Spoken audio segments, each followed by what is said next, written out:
গিন্নি কোমর বেঁধে যখন 1 গামলা ঝোল রান্না করেছে তখন কর্তাকেও কাছা ধরে নাবতে হবে। ফুলকপি আর চিংড়ির যুগলবন্দি একটা রেসিপি। এত সহজভাবে রান্নাটা করলাম আর এত সুন্দর টেস্ট হয়েছে, সেটা তোমরা পুরো ভিডিওটা দেখলে বুঝতে পারবে। আর হ্যাঁ, অবশ্যই একবার ট্রাইও করতে হবে। নতুন পুরনো সকল বন্ধুকে আমার পরিবারে অনেক অনেক স্বাগত, অনেক ভালোবাসা। যে সকল বন্ধুরা এখনও আমার চ্যানেলটিকে সাবস্ক্রাইব করেনি তারা অবশ্যই সাবস্ক্রাইব করে রেখো, তাহলে ঘরোয়া সাদামাটা সহজ রান্নাবান্না আমি তোমাদের সাথে শেয়ার করতে পারবো। যে সকল বন্ধুরা অলরেডি করে রেখেছো তাদের অসংখ্য ধন্যবাদ ও অনেক অনেক ভালোবাসা। ফুলকপি আর আলু আমি একটু ভেজে নিলাম, ভাজার সময় একটু নুন হলুদ দিয়েছি। আর হ্যাঁ, ফুলকপিটা একটু হালকা ভাপিয়ে নিয়েছি, তবে এখন শীতের টাটকা ফুলকপি না ভাপালেও চলবে। আর এবার চলে আসবো মশলা রেডি করতে। তো এখানে কোনো বাটা মশলা আমি ব্যবহার করছি না, বেসিক গুঁড়ো মশলা সেগুলোই ব্যবহার করছি। একটা বাটিতে জিরে গুঁড়ো, ধনে গুঁড়ো, গোলমরিচ গুঁড়ো, কাশ্মীরি লঙ্কার গুঁড়ো ও টক দই সমস্ত কিছু দিয়ে একটা খুব স্মুথ মিশ্রণ বানিয়ে নিলাম। তারপর ওই আলু ফুলকপি ভাজা তেলের মধ্যেই দিয়ে দেবো চিংড়ি, যেটা এই রান্নার মূল বিষয়।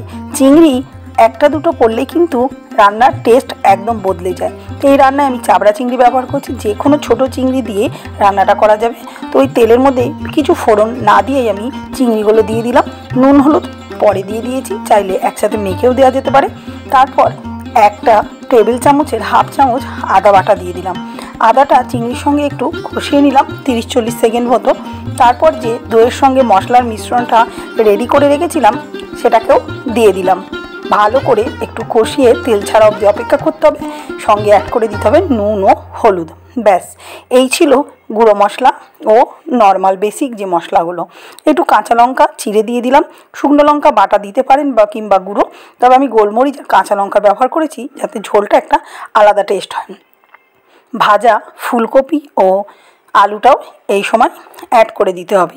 তারপর মশলার সঙ্গে খুব ভালোভাবে এটাকে কষাতে হবে। যে বাটিতে মশলাটা রেখেছিলাম সেই বাটিতেই একটু জল মিশিয়ে অ্যাড করে দিয়েছি। তারপর 1 মিনিটের জন্য ঢাকনা চাপা দিয়ে দিতে হবে। ভালো করে কষিয়ে জল ছেড়ে সেই জল আবার যখন টেনে যাবে তখন রান্নার ঝোল অনুযায়ী পরিমাণ অনুযায়ী জল দিয়ে দেবো। যেহেতু শীতকাল তাই একটু গরম জল অ্যাড করলাম। তারপর ঢাকনা চাপা দিয়ে দিতে হবে 2 মিনিটের জন্য।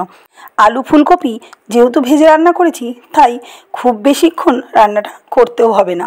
আর গরম জল ব্যবহার করলে সেখানে রান্নাটা খুব সহজভাবেই তাড়াতাড়ি হয়ে যাবে ও টেস্টও ভালো হয়। নতুন পুরনো যে সকল বন্ধুরাই আজকে আমার ভিডিওটি দেখছেন অনুরোধ করব একটা লাইক করে দিতে, আর ভালো লাগলে আমার পাশে থাকতে। তো দেখুন রান্নাটা কিন্তু একেবারে রেডি হয়ে গেছে। এবার একটি পাত্রে ঢেলে নেব। আর এই যে ঝোলটা দেখতে পাচ্ছেন, ঝোলটা কিন্তু এইরকমই পাতলা হবে, তবেই কিন্তু খেতে দারুণ লাগবে। কোনো রকম গ্রেভি বা কাই টাইপের হবে না, এরকমই হালকা পাতলা ঝোল রাখতে হবে। আর নামানোর পরে শেষে একটুখানি গরম মশলা কিংবা ধনেপাতা দিয়ে দিতে হবে। আমি গরম মশলা অ্যাড করেছি, ধনেপাতা ছিল না তাই, তবে আপনারা দিতেই পারেন। রেসিপিটি আপনাদের কেমন লাগলো অবশ্যই জানাবেন। ভালো লাগলে লাইক, ফলো, শেয়ার করে আমার পাশে থাকবেন। দেখা হবে নেক্সট ভিডিওতে। ধন্যবাদ।